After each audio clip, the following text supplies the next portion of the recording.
Kahit naihirap na sa ICC, paiimbestigahan pa rin ni Senador Amy Marcos ang pag-aresto kay dating Pangulong Rodrigo Duterte. Handa naman ang Malacanang na makipagtulungan sa investigasyon. Nagbabalik si Mav Gonzales. Rodrigo Roa Duterte. Ang linya ng kampo ni dating Pangulong Rodrigo Duterte nang humarap sa kauna-unahang pagkakataon sa ICC noong Biyernes ng gabi oras sa Pilipinas, dinukot umano ang Pangulo nang arestuhin at dalhin sa The Hague upang harapin ang mga akusasyon kaugnay sa crimes against humanity. It was a pure and simple kidnapping. My client was denied all access to the legal recourse in the country of his citizenship, and this all in the nature of political score settling. Ang paraan ng pag-aresto sa dating Pangulo, gusto raw ungkatin ng kapatid ni Pangulong Bongbong Marcos at chairman ng Senate Foreign Relations Committee na si Senadora Amy Marcos. Sabi ng senadora, dapat malaman kung nasunod ang due process at naprotektahan ang mga karapatan ni Duterte, lalo't sangkot dito ang Interpol at ICC.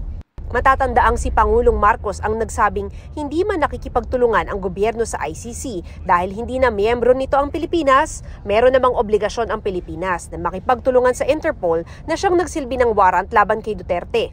Sabi pa ng senadora, dapat masagot ang usapin para pagtibayin ang jurisdiksyon ng bansa at para linawin ang polisiya ng law enforcement agencies natin pagdating sa international tribunals. Sa huli, pinakaimportante raw ang soberanya at mga prosesong legal ng Pilipinas. Kasama sa mga inimbitahan sa pagdinig ang mga opisyal ng PNP, Office of Transport Security, Justice at Foreign Departments, pati mga national security at aviation agencies. Sabi ni Senate President Chis Escudero, may karapatan ang Senado magsagawa ng pagdinig o investigasyon kahit may kaso na sa labas. Para mabigyang linaw ilang katanungan na meron ang ilan sa ating mga kababayan at mga alinlangan na meron sila. Sana hindi makadagdag yung pagdinig na niya, kaugnay sa lalong paglalim pa ng sugat at hidwaan sa pagitan ng ating mga kababayan. Handa naman daw makipagtulungan ang Malacanang. If it is for if the inquiry is in aid of legislation, we will respect the request of Senator Amy. We just complied with all the requirements with the law regarding the arrest of former President Duterte. Para sa GMA Integrated News, Mav Gonzales, nakatutok 24 oras.